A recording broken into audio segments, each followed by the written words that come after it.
اعوذ باللہ من الشیطان الرجیم بسم اللہ الرحمن الرحیم۔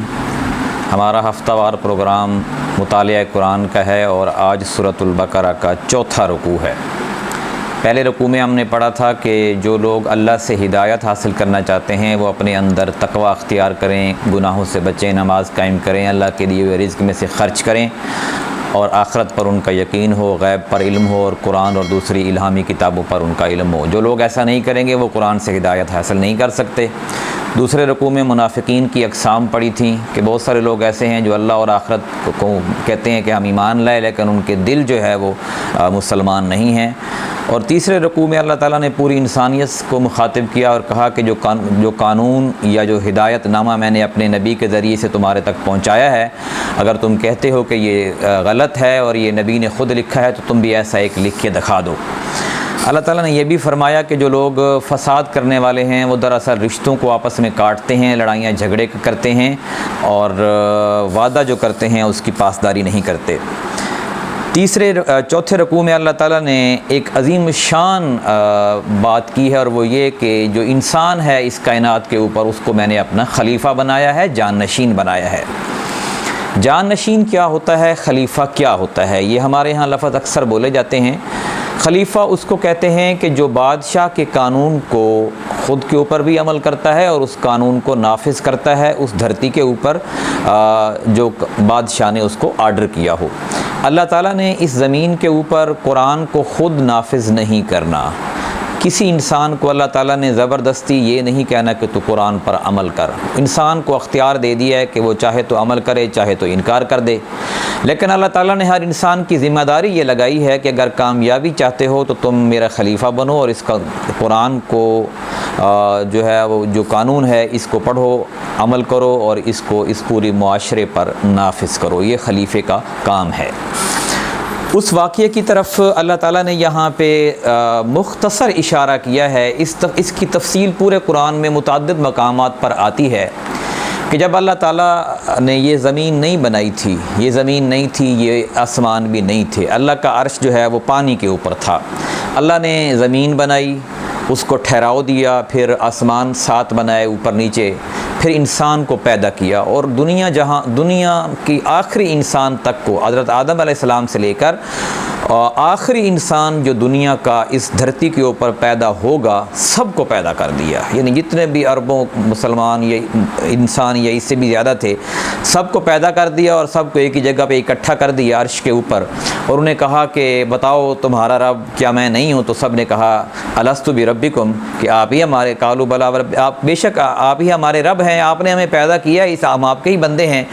تو اللہ تعالیٰ نے کہا کہ پھر کہیں زمین پر جا کر تم بھول نہ جانا کہ میں نے تمہیں پیدا کیا اور میں تمہارا رب نہیں ہوں، پھر تم دوسرے خدا نہ کہیں بنا لینا، اس لیے تم اس بات پر گواہی دو اور تمہارے نفس بھی اس بات پر گواہی دیں گے۔ اس لیے آپ دیکھیں کہ فطری طور پر انسان، جتنے بھی انسان آپ لے لیں، اگر وہ اللہ کو نہ بھی بظاہر مانتے ہوں، غیر مسلم ہوں، کافر ہوں یا کم مانتے ہوں یا عمل نہ کرتے ہوں، اللہ تعالیٰ نے ان کی مثال ایسی دی ہے کہ اگر آپ لوگ کشتی میں سوار ہوں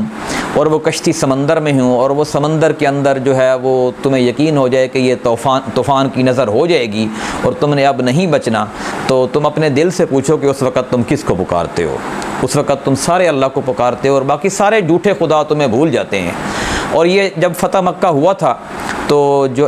حضرت اکرمہ بن ابو جہل، یعنی اس وقت جو مسلمان نہیں ہوئے تھے اور مکہ کو چھوڑ کے بھاگے اور کشتی میں سوار ہوئے اور کشتی وہ لہروں میں ڈوب گئی، تو ڈوبنے والی تھی، یعنی کہ تو سب لوگوں نے کہا اللہ اللہ تک کو پکارا۔ تو اس نے کہا کہ یار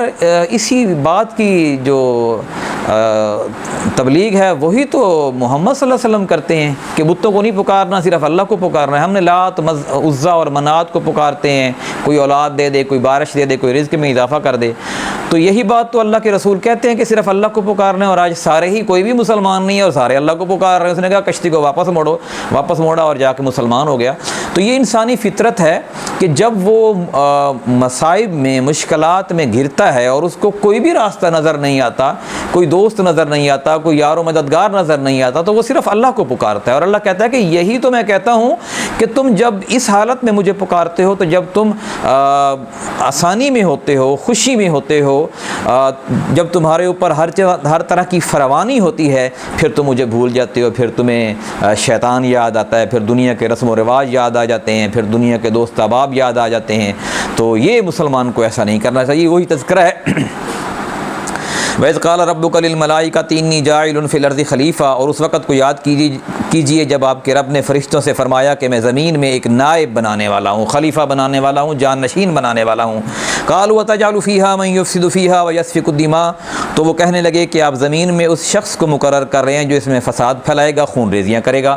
کیونکہ فرشتوں کو پتہ تھا کہ جو اللہ تعالیٰ اختیارات دے رہا ہے، ان اختیارات کا یہ ناجائز استعمال کرے گا، اور یہ ہو بھی رہا ہے۔ وَنَحْنُ نُسَبِّحُ بِحَمْدِكَ وَنُقَدِّسُ لَكَ، آپ کی تعریف کے ساتھ ہم آپ کی تسبیح بیان کر رہے ہیں، آپ کی پاکیزگی بیان کر رہے ہیں، اور ہم بڑھا دیتے ہیں، آپ کیوں ایسے کو بنا رہے ہیں؟ قَالَ إِنِّي أَعْلَمُ مَا لَا تَعْلَمُونَ، اللہ تعالیٰ نے فرمایا کہ جو میں جانتا ہوں وہ تم نہیں جانتے۔ وَعَلَّمَ آدَمَ الْأَسْمَاءَ كُلَّهَا ثُمَّ عَرَضَهُمْ عَلَى الْمَلَائِكَةِ فَقَالَ أَنبِئُونِي بِأَسْمَاءِ هَؤُلَاءِ إِن كُنتُمْ صَادِقِينَ، اور آدم علیہ السلام کو سارے نام ہم نے سکھائے، پھر انہیں فرشتوں کے سامنے پیش کیا اور فرمایا کہ تم مجھے ان ناموں کے متعلق بتاؤ اگر تم سچے ہو۔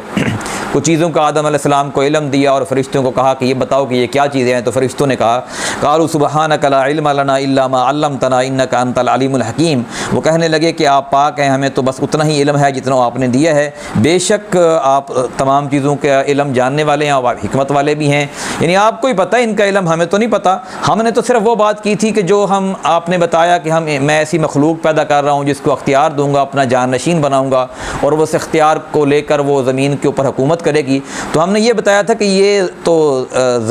ظلم کرے گی، خون ریزیاں کرے گی، لیکن آپ ہم سے بہتر جانتے ہیں، اگر وہ آپ جانتے ہیں کہ وہ ٹھیک کام کریں گے تو ٹھیک ہے۔ قال یا آدم انبئہم باسمائہم فلما انبأہم باسمائہم، اللہ نے فرمایا اے آدم تم انہی ناموں کے متعلق بتاؤ، اور پھر آدم علیہ السلام نے وہ نام بتائے جو اللہ نے فرمایا قال اعلم اقل لکم انی اعلم غیب السماوات والارض واعلم ما تبدون وما کنتم تکتمون، اللہ نے فرمایا کہ کیا میں نے تم سے نہیں کہا تھا کہ میں آسمانوں اور زمین کی پوشیدہ باتوں کو جانتا ہوں، نیز میں وہ باتیں بھی جانتا ہوں جو تم ظاہر کرتے ہو اور جو تم چھپاتے ہو، یعنی میرے پاس سارا علم ہے، اور میں انسانیت کو کیوں بنانے جا رہا ہوں اس کا علم اور حکمت اور دانائی میرے پاس ہے۔ وَإِذْ قُلْنَا لِلْمَلَائِكَةِ اسْجُدُوا لِآدَمَ فَسَجَدُوا إِلَّا إِبْلِيسَ، اور اس وقت کو یاد کیجیے جب ہم نے فرشتوں سے فرمایا کہ آدم کو سجدہ کرو تو سب نے سجدہ کیا تو ابلیس نے نہیں کیا۔ ابا واستکبر وکان من الکافرین، اس نے انکار کیا اور تکبر کیا اور وہ کافروں میں سے ہو گیا۔ ایک اور جگہ یہ ہے کہ اس نے کہا کہ میں تو اس سے اول ہوں، میں اس سے آگ سے بنا ہوں، یہ مٹی سے بنا ہے، تو میں کیوں اس کو سجدہ کروں؟ لیکن اللہ تعالیٰ نے تو یہ دیکھنا تھا کہ حکم میرا ہے، اس پہ کون مانتا ہے۔ جیسے ایک جگہ یہ فرمایا جب مسلمانوں کو نقصان پہنچا غزوہ احد میں تو بہت سارے مسلمان دل شکستہ ہوئے، تو اللہ تعالیٰ نے فرمایا کہ اگر اللہ چاہے، اللہ کا یہ حکم ہو کہ تم اپنے آپ کو قتل کر ڈالو تو تمہیں اپنے آپ کو قتل کر ڈالنا چاہیے، کیونکہ مقصد یہ ہے کہ تم نے اللہ کے حکم کو ماننا ہے۔ تو یہاں پہ بھی مقصد یہ تھا کہ اللہ کے حکم کو ماننا تھا، مقصد آدم علیہ السلام کو سجدہ کرنا نہیں تھا۔ وَقُلْنَا يَا آدَمُ اسْكُنْ أَنْتَ وَزَوْجُكَ الْجَنَّةَ وَكُلَا مِنْهَا رَغَدًا حَيْثُ شِئْتُمَا وَلَا تَقْرَبَا هَٰذِهِ الشَّجَرَةَ فَتَكُونَا مِنَ الظَّالِمِينَ، اور ہم نے کہا آدم کو اور اس کی بیوی کو کہ تم جنت میں رہو، جو چاہے مرضی کھاؤ، لیکن اس درخت کے قریب نہ جانا۔ اب ایک تو فرشتوں کو آزمایا اور شیطان کو آزمایا، ابلیس کو آزمایا، اور پھر آدم علیہ السلام اور ان کی زوجہ کی آزمائش شروع ہو گئی، اور انسانیت کی آزمائش شروع ہو گئی کہ جنت میں اتنے سارے مقامات ہیں، اتنے سارے پھل ہیں، اتنے سارے گوشت ہیں، اتنے ساری نہریں ہیں، سارا کھاؤ پیو عیش کرو، لیکن یہ فلاں جو درخت ہے اس کو ہاتھ نہیں لگانا، اس کا پھل نہیں کھانا۔ فَأَزَلَّهُمَا الشَّيْطَانُ عَنْهَا فَأَخْرَجَهُمَا مِمَّا كَانَا فِيهِ، شیطان نے ان دونوں کو پھسلا دیا اور انہیں وہاں سے، اور انہوں نے اس جو درخت تھا اس کا پھل چکھ لیا۔ پھر اللہ تعالیٰ نے ان دونوں کو جو ہے وہ قُلْنَا اهْبِطُوا بَعْضُكُمْ لِبَعْضٍ عَدُوٌّ وَلَكُمْ فِي الْأَرْضِ مُسْتَقَرٌّ وَمَتَاعٌ إِلَىٰ حِينٍ، کہ اللہ تعالیٰ نے پھر حضرت آدم علیہ السلام، حضرت حوا کو اور شیطان کو بھی جنت سے نکال دیا، کیونکہ شیطان بھی پہلے اوپر رہتا تھا جنت میں، تو ان دونوں کو نکال دیا اور زمین پر بھیج دیا۔ فَتَلَقَّىٰ آدَمُ مِن رَبِّهِ كَلِمَاتٍ فَتَابَ عَلَيْهِ إِنَّهُ هُوَ التَّوَّابُ الرَّحِيمُ، یہ جو مکہ والی جگہ ہے یہ زمین کا سینٹر ہے، اور آدم علیہ السلام کو یہاں پہ آباد کیا گیا، تو انہوں نے خانہ کعبہ کی تعمیر کی یہاں پہ۔ اللہ تعالیٰ سے انہوں نے توبہ کے کچھ کلمات سیکھے جو آگے چل کے سورہ الاعراف میں آتے ہیں۔ ربنا ظلمنا ظلمنا انفسنا وان لم تغفر لنا وترحمنا لنكونن من الخاسرین۔ اللہ تعالیٰ نے ان کی توبہ قبول کر لی اور ان کو معاف کر دیا۔ قلنا اهبطوا بعضكم قلنا اهبطوا منها جميعا فإما يأتينكم مني هدى فمن تبع هداي فلا خوف عليهم ولا هم يحزنون۔ اللہ نے فرمایا کہ ہم نے حکم دیا کہ تم سب اکٹھے یہاں سے نیچے اترو، پھر اگر تمہارے پاس میری طرف سے کوئی ہدایت آئے تو جو شخص میری ہدایت کی پیروی کرے گا ایسے لوگوں پر کوئی خوف نہیں ہوگا اور نہ وہ غمگین ہوں گے۔ والذین کفروا وکذبوا بآیاتنا اولئک اصحاب النار هم فیہا خالدون، اور وہ لوگ جنہوں نے کفر کیا اور ہماری آیتوں کی تکذیب کی، جھٹلایا، یہی لوگ اہل جہنم ہیں اور اس میں ہمیشہ رہیں گے۔ یعنی ایک طرف شیطان کا ٹولہ ہوگا جس نے انکار کیا اور انکار کرتا ہی چلا گیا، اور ایک طرف آدم علیہ السلام کے پیروکار ہوں گے جنہوں نے گناہ کیا لیکن توبہ کی اور سچی توبہ کی اور اس کے بعد کبھی گناہ نہیں کیا اور اس راستے پر چلتے گئے، اور وہ ہمیشہ ہمیشہ کے لیے ان کے لیے جنت ہے۔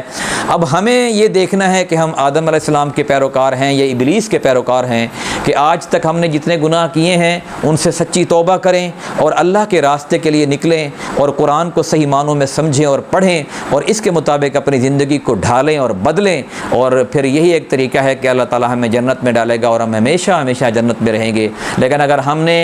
جیسے پہلے گناہ کرتے آئے ہیں ایسے ہی گناہ کرتے رہے اور گناہوں کے ہی چنگل میں پھنسے رہے تو پھر ہمارا نہ ایمان کسی کام آئے گا، نہ ہمارے اعمال کسی کام آئیں گے، پھر جہنم میں جانے والے ہوں گے اور اس میں ہمیشہ رہیں گے۔ اللہ تعالیٰ سے دعا ہے کہ ہمیں قرآن کو صحیح معنوں میں سمجھنے اور عمل کرنے کی توفیق عطا فرمائے۔ جزاک اللہ۔